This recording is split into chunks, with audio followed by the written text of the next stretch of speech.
नमस्कार, the impact show में आप सभी का स्वागत है। मैं हूं रजत अवस्थी और आप देख रहे हैं इम्पैक्ट भारत टीवी। आज हम मानसून के बारे में बात करने वाले हैं, क्योंकि मानसून जहां एक तरफ गर्मी से राहत देता है, वहीं दूसरी तरफ कई तरह की समस्याएं भी उत्पन्न करता है, जिसमें हमारे प्रशासन की लापरवाही सामने आती है। क्योंकि मानसून ने भारत में दस्तक दे दी है और अब वो उत्तर प्रदेश में भी दस्तक दे चुका है। मेरठ में 1 घंटे की बारिश ने सड़कों को तालाब में बदल दिया है, तो उन्नाव, कानपुर और लखनऊ में लोग बेसब्री से अभी भी मानसून का इंतजार कर रहे हैं। लेकिन सवाल यह है कि क्या हमारा प्रशासन इस बारिश की चुनौतियों से निपटने के लिए तैयार है? मुंबई और दिल्ली में भारी बारिश ने जो तबाही मचाई, क्या उत्तर प्रदेश उससे सबक ले पाएगा? आज हम मानसून की पूरी कहानी, उससे जुड़ी समस्याएं, प्रशासन की तैयारियां और विशेषज्ञों की राय आपके सामने रखेंगे। साथ ही भारी बारिश और वज्रपात से बचने के लिए कुछ जरूरी सुझाव भी देंगे, तो आप हमारे साथ आज आखिरी तक बने रहिएगा। उत्तर प्रदेश में मानसून ने इस बार समय से पहले दस्तक दी है। मौसम विभाग के मुताबिक मानसून 18 जून को पूर्वी यूपी के वाराणसी और गोरखपुर के रास्ते प्रदेश में दाखिल हुआ। 19 और 20 जून को कई इलाकों में भारी बारिश का अलर्ट भी जारी किया गया है। मेरठ में कल 1 घंटे की मूसलाधार बारिश ने सड़कों को तालाब में बदल दिया। गलियों में पानी भर गया, नाले चौक हो गए और लोगों का घरों से निकलना भी मुश्किल हो गया। लेकिन मेरठ अकेला नहीं है। पूर्वी यूपी के बलिया, देवरिया, कुशीनगर और तराई इलाकों में भी बूंदाबांदी शुरू हो चुकी है। मौसम विभाग का अनुमान है कि अगले 24 से 48 घंटों में मानसून पश्चिमी यूपी, उन्नाव, कानपुर और लखनऊ, झांसी समेत कई जिलों तक पहुंच जाएगा। लखनऊ में 23 से 25 जून के आसपास मूसलाधार बारिश की संभावना है। लेकिन बारिश के साथ चुनौतियां भी आ रही हैं। मेरठ में जलभराव ने प्रशासन की तैयारियों पर सवाल खड़े किए हैं। क्या नालों की सफाई समय पर हुई है? क्या ड्रेनेज सिस्टम दुरुस्त है? इन सवालों का जवाब हम बाद में तलाशेंगे। मानसून की बात करें तो ये सिर्फ यूपी तक सीमित नहीं है। भारतीय मौसम विभाग IMD के मुताबिक मानसून इस बार सामान्य से तेज रफ्तार से आगे बढ़ रहा है। केरल में 27 मई को समय से पहले पहुंचने के बाद मानसून ने महाराष्ट्र, गुजरात, मध्य प्रदेश और अब उत्तर भारत को अपनी चपेट में ले लिया है। अगर हम महाराष्ट्र की बात करें तो मुंबई और कोंकण क्षेत्र में मानसून ने 1990 के बाद सबसे जल्दी दस्तक दी।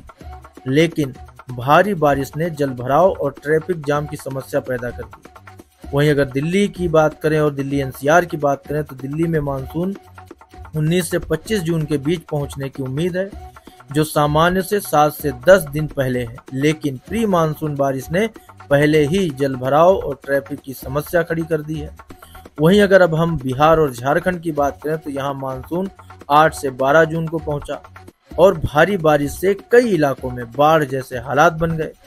वहीं पूर्वोत्तर भारत की अगर बात करें तो असम, मेघालय और अरुणाचल प्रदेश में भारी बारिश ने भूस्खलन और बाढ़ की स्थिति पैदा कर दी है। मानसून जहां राहत लेकर आया, वहीं कई जगहों पर मुसीबत भी बन गया। तो अब आपको हम उन समस्याओं पर जानकारी देंगे जो बारिश ने देश भर में खड़ी की।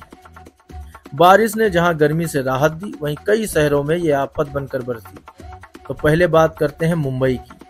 मुंबई में मानसून की पहली बारिश ने शहर को ठप कर दिया। सड़कें दरिया बन गईं, सबवे में पानी भर गया और लोकल ट्रेनें रुक गईं।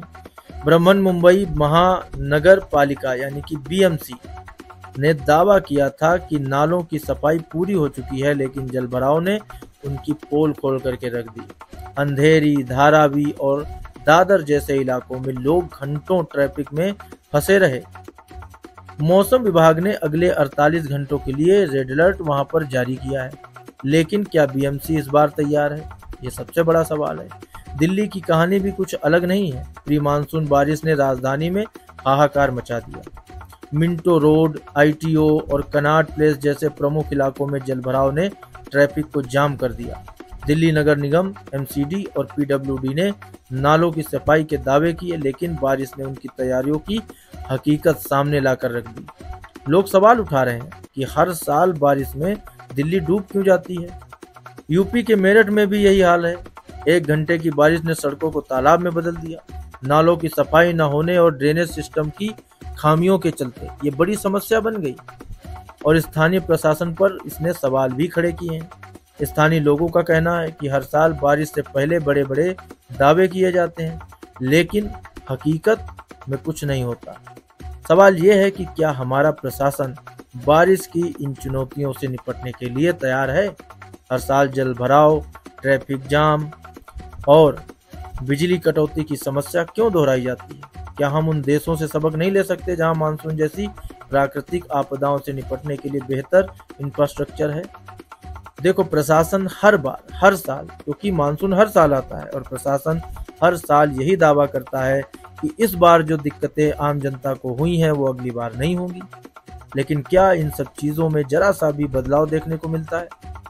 मुंबई में जगह जगह बारिश में पानी भर गया, लोग आ जा नहीं पा रहे थे कहीं, और अभी भी वही हाल है क्योंकि लगातार बारिश मुंबई में चालू है और वहां पर ये समस्या जो नालों की है, जल भराव की है, वो अभी भी वैसी है। आप दिल्ली की बात करो, दिल्ली में भी प्रशासन के बड़े बड़े दावे थे कि हम बहुत बेहतर व्यवस्था कर रहे हैं, हमारी ओर से बहुत सुविधाएं हैं, हमने नालों की सफाई कर दी है, हमने पानी की निकासी का बंदोबस्त बढ़िया कर दिया है। लेकिन क्या हाल है?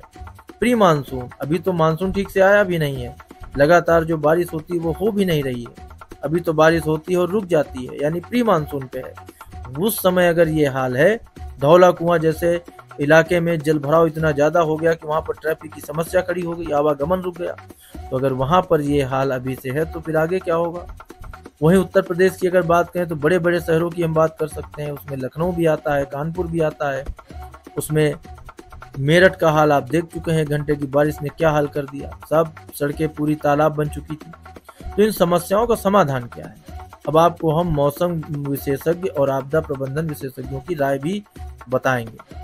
तो मौसम के विशेषज्ञ डॉक्टर अनिल कुमार जो IMD से हैं, उन्होंने कहा कि इस बार मानसून सामान्य से 106% अधिक सक्रिय रहने की संभावना है। यूपी, दिल्ली और महाराष्ट्र जैसे राज्यों में भारी बारिश और वज्रपात का खतरा बढ़ गया है। प्रशासन को नालों की सफाई, ड्रेनेज सिस्टम की मरम्मत और आपदा प्रबंधन टीमें तैयार रखनी चाहिए। लोगों को भी सतर्क रहना होगा, खासकर वज्रपात के दौरान। वहीं आपदा प्रबंधन विशेषज्ञ प्रोफेसर रमेश शर्मा ने बताया कि जलभराव की समस्या का मुख्य कारण है खराब ड्रेनेज सिस्टम और अनियोजित शहरीकरण। हमें स्मार्ट सिटी प्रोजेक्ट्स में ड्रेनेज को प्राथमिकता देनी होगी। साथ ही बाढ़ और भूस्खलन के लिए पहले से चेतावनी सिस्टम और राहत शिविर तैयार रखने की भी जरूरत है। तो आप इन सब विशेषज्ञों को सुन रहे हो, इनकी राय साफ है, लेकिन इन सुझावों को लागू करने की जिम्मेदारी किसकी है और आम जनता इस बारिश में खुद को कैसे सुरक्षित रख सकती है? आगे हम आपको कुछ जरूरी टिप्स भी बताएंगे, लेकिन सबसे पहले हम बात करेंगे कि इन सब नियमों को, इन सब चीजों को लागू कराने की जिम्मेदारी किसकी है? ये प्रशासन की है, प्रबंधन की है, लेकिन क्या वो अपनी जिम्मेदारी सही ढंग से निभा रहे हैं?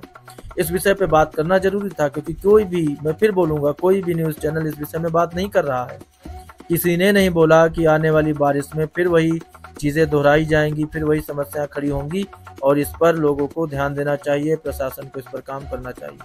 अभी कोई भी चैनल इस खबर को नहीं दिखा रहा है, ना ही प्राथमिकता दे रहा है। जब जगह जगह जल भराव हो जाएगा, स्थितियां खराब हो जाएंगी बारिश में, तब वो दिखाएंगे कि देखिए आज यहाँ की क्या कंडीशन है, आज यहाँ की यातायात रुक गया है, यहाँ पे जल भराव हो गया है। अगर पहले ही इन सब चीज़ों पे ध्यान दिया जाए तो क्यों ऐसी दिक्कतें आए? पहले से ही सुधार कर लिया जाए, पहले ही इन सब विषयों पर अगर आवाज़ उठाई जाए तो ये सब दिक्कतें कभी नहीं आएंगी। बारिश का मजा लेना तो सबको अच्छा लगता है, लेकिन सुरक्षा भी तो पहले है। भारी बारिश और वज्रपात से बचने के लिए कुछ जरूरी सुझाव हम आपके लिए लाए हैं। पहला, वज्रपात से हम कैसे बच सकते हैं? तो अगर बाहर हैं और गड़गड़ाहट सुनाई दे तो तुरंत किसी पक्की इमारत में शरण लेनी चाहिए। पेड़ों, बिजली के खंभों या खुले मैदान में नहीं रुकना चाहिए। धातु की वस्तुओं जैसे छाता या गहनों से दूर रहना चाहिए। वहीं जल भराव में हम क्या सावधानी रखें? पानी भरे रास्तों पर चलने से बचना चाहिए, क्योंकि इसमें बिजली का करंट या गड्ढे हो सकते हैं। बच्चों को सड़कों पर खेलने से रोकना चाहिए। तीसरा, वाहन चलाते समय क्या सावधानी रखें? तो बारिश में धीमी गति से गाड़ी चलाएं और हेडलाइट्स को हमेशा ऑन रख करके ही अपनी गाड़ी को चलाएं। पुरानी गाड़ियों की बैटरी और वायरिंग चेक करवाएं। GPS और इमरजेंसी ऐप्स अपने फोन में इंस्टॉल करके रखें। चौथा, घर की सुरक्षा हम कैसे करें? तो बिजली के उपकरणों को अनप्लग करें। छतों और नालियों की सफाई पहले से कर लें ताकि पानी जमा ना हो। और इमरजेंसी किट के बारे में आपको बताते हैं। तो इमरजेंसी किट में आप टॉर्च, बैटरी, प्राथमिक चिकित्सा किट और जरूरी दवाएं तैयार रखनी चाहिए। स्थानीय प्रशासन के हेल्पलाइन नंबर भी नोट रहने चाहिए। तो इन छोटी छोटी सावधानियों से आप और आपका परिवार इस मानसून में अपने आप को सुरक्षित रख सकते हैं। अब सवाल यह है कि प्रशासन ने मानसून से निपटने के लिए क्या तैयारियां की हैं। यूपी सरकार ने दावा किया है कि नालों की सफाई और ड्रेनेज सिस्टम की मरम्मत पर काम पूरा हो चुका है, लेकिन मेरठ में जलभराव ने इन दावों की हकीकत भी सामने ला दी है। अगर हम लखनऊ की बात करें तो नगर निगम ने 500 से ज्यादा पंप सेट और 2000 कर्मचारियों को तैनात करने का दावा किया है, लेकिन पिछले साल गोमती नगर और हजरतगंज में जलभराव ने इन तैयारियों पर सवाल उठाए थे। वहीं कानपुर की अगर बात करें तो औद्योगिक शहर में नालों की सफाई का काम आधा अधूरा है। स्थानीय लोग शिकायत भी कर रहे हैं कि बारिश से पहले कोई ठोस कदम उठाए जाएं इसके लिए। वहीं अगर उन्नाव की बात करें तो यहाँ ग्रामीण इलाकों में ड्रेनेज सिस्टम की कमी है, जिससे बाढ़ का खतरा भी बढ़ गया है। मुंबई और दिल्ली में भी प्रशासन की खामियां सामने आई। मुंबई में बीएमसी ने 400 करोड़ रुपए नालों की सफाई पर खर्च करने का दावा किया, लेकिन जलभराव ने इन दावों को खोखला साबित कर दिया। दिल्ली में एमसीडी और पीडब्ल्यूडी के बीच तालमेल की कमी ने स्थिति को और बिगाड़ दिया है। हर साल बारिश से पहले बड़े बड़े दावे और बारिश के बाद वही पुरानी कहानी। क्या हमारा प्रशासन कभी इन समस्याओं का स्थायी समाधान भी ढूंढ पाएगा क्या? तो मानसून राहत भी लाता है और चुनौतियां भी लाता है। ये प्रकृति का हिस्सा है, लेकिन इन चुनौतियों से निपटने की जिम्मेदारी हमारी और प्रशासन की है। हम आपसे भी अपील करते हैं कि बारिश के दौरान सावधानी बरतें, अपने आसपास सफाई रखें और प्रशासन की खामियों पर सवाल तो जरूर उठाएं। अगर आपके इलाके में जलभराव या अन्य समस्याएं हैं तो हमें भी आप लिख सकते हैं, हमें बता सकते हैं। हम आपकी आवाज़ को बुलंद भी करेंगे और आपकी आवाज़ को आगे लेकर के जाएंगे। तो आज के लिए इतना ही। अगली बार आपसे फिर मिलते हैं कल एक और बड़ी खबर के साथ, एक और बड़े विषय के साथ। तब तक आप देखते रहिए इम्पैक्ट भारत टीवी।